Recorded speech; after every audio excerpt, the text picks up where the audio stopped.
और अब आपको सीधे ले चलते हैं संबित पात्रा के प्रेस कॉन्फ्रेंस में। का भाव था, जिस पिछड़े वर्ग के लिए राहुल गांधी ने आपत्तिजनक शब्दों का प्रयोग किया था, उन्हें गाली देने का काम किया था, और इतना कुछ करने के बाद राहुल गांधी और गांधी परिवार को लगता था वो बच के निकल जाएंगे, वो नहीं हो पाया है।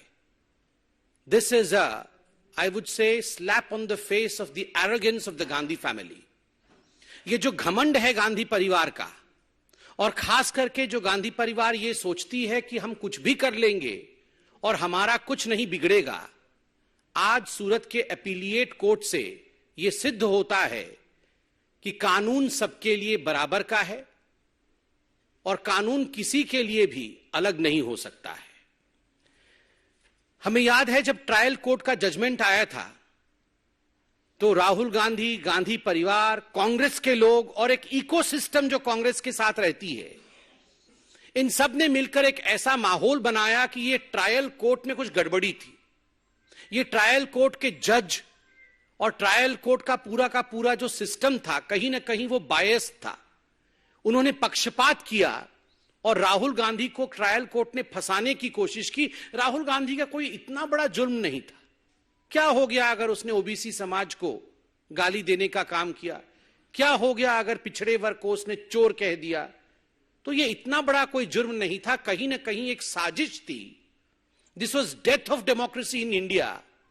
और उसके कारण से सूरत के ट्रायल कोर्ट ने इस प्रकार का एक वर्डिक्ट राहुल गांधी के खिलाफ सुनाया, और नतीजा रहा कि राहुल गांधी आने वाले समय में इंडिया के पार्लियामेंट से एक तरह से डिस्क्वालीफाई हुए, और वो कानून भी उनके समय बनाया हुआ कानून था। मगर आज जब अपीलिएट कोर्ट से जजमेंट आता है तो एक बात स्पष्ट होता है कि this was not death of democracy of India, this is a blow on the arrogance of the Gandhi family. ये लोकतंत्र समाप्त नहीं हुआ है। ये जो घमंड है गांधी परिवार का और खास करके राहुल गांधी का, उसके ऊपर एक बहुत बड़ा आघात है कोर्ट के माध्यम से। अपीलिएट कोर्ट को भी लगा कि देयर इज अ मेरिट। जिस प्रकार से पिछड़े वर्ग के खिलाफ, ओबीसी समाज के खिलाफ गाली गलौज करने का काम राहुल गांधी और उसके बाद राहुल गांधी को सपोर्ट करते हुए कांग्रेस पार्टी ने किया था, अपीलिएट कोर्ट कन्विंस होती है कि इसमें मेरिट है जो ट्रायल कोर्ट ने किया था, और राहुल गांधी जी के सेंटेंसिंग को कम नहीं किया जा सकता या उसे स्टे नहीं किया जा सकता। यह बहुत बड़ी बात है हिंदुस्तान के न्यायिक प्रणाली में।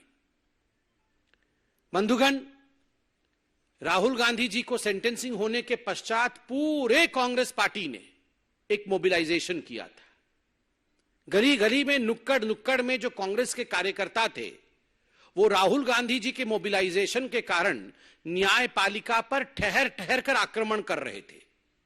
केवल हिंदुस्तान में ही नहीं, विदेशों के माध्यम से दूसरे देशों से हिंदुस्तान के खिलाफ स्टेटमेंट जारी कराने का काम भी कांग्रेस के कार्यकर्ता रह रह के करा रहे थे। एक इकोसिस्टम पूरी की पूरी इंडिया की जुडिशियरी के खिलाफ लग गई थी।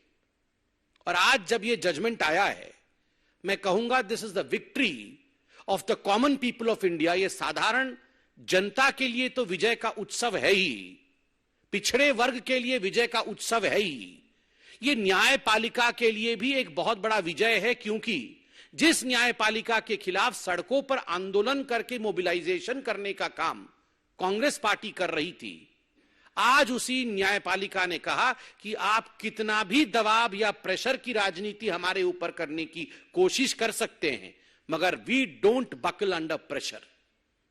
आपके प्रेशर टैक्टिक्स के कारण, आपके दबाव की राजनीति के कारण न्यायपालिका झुकती नहीं है। जो अन्याय है वो अन्याय है।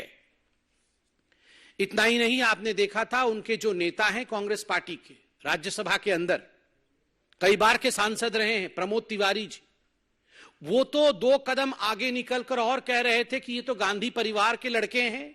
ये राहुल गांधी केवल साधारण मनुष्य नहीं है, ये साधारण हिंदुस्तानी नहीं है, ये तो गांधी परिवार का सदस्य है, उनके नाम में गांधी लगा हुआ है, इसलिए the law should treat him differently. कानून इनको भिन्न करके इनके साथ बर्ताव करना चाहिए था। न्यायालय को इस प्रकार 2 वर्ष का जेल नहीं सुनाना चाहिए था क्योंकि ये राहुल गांधी हैं। ये कोई और होते तो ठीक है भैया, तुम 2 साल के जेल में जाओ, हमें क्या जा रहा है। मगर राहुल गांधी हैं, इसलिए गांधी परिवार के लिए एक दूसरा मानदंड हो, गांधी परिवार के लिए कानून दूसरी परिभाषित हो। There should be a separate law for the Gandhi family. यहां तक डिमांड उनके मेंबर ऑफ पार्लियामेंट ने किया था, प्रमोद तिवारी जी ने किया था। ये पब्लिक डोमेन में मौजूद है। और आज के इस जजमेंट से एक बात स्पष्ट होता है कि इस देश में संविधान का राज है, परिवार का राज नहीं है। और किसी भी परिवार के लिए प्रेफरेंशियल ट्रीटमेंट नहीं हो सकता है, उसे अलग दृष्टिकोण से देखा जाएगा। ऐसा ट्रीटमेंट किसी भी परिवार के लिए नहीं हो सकता है।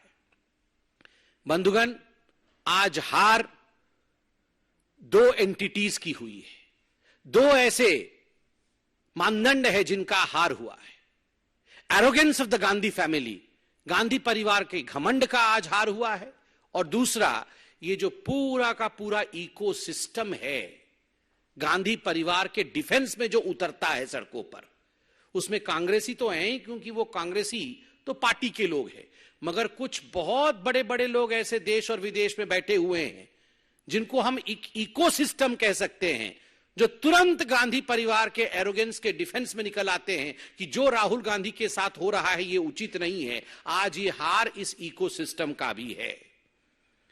मैं कहूंगा कि आज जो हुआ है राहुल गांधी के साथ, जिस समय ये पूरा जजमेंट सूरत के ट्रायल कोर्ट ने सुनाया था, उस समय भी सूरत के ट्रायल कोर्ट ने राहुल गांधी को कोर्ट के परिसर में अपने समक्ष ये मौका दिया था कि राहुल जी, अभी भी समय है, यदि आप हाथ जोड़ के माफी मांग लें ओबीसी समाज से कि आपने गलत किया है, आपने सही नहीं किया है, तो हम विचार करेंगे। राहुल जी, आपने कहा था मैं तो राहुल गांधी हूं, there is nothing called a sorry in my dictionary. अरे राहुल जी, कान पकड़ के उठक बैठक करके आपने सुप्रीम कोर्ट में माफी मांगी थी, तो आप ये मत बोलिए कि आपकी डिक्शनरी में सॉरी शब्द नहीं है। अभी भी मौका है, अहंकार को त्यागिए, त्यजिए अहंकार को, और देश के सामने ओबीसी वर्ग से क्षमा याचना करिए कि जो मैंने किया गलत किया, मुझे ये नहीं करना चाहिए था। धन्यवाद।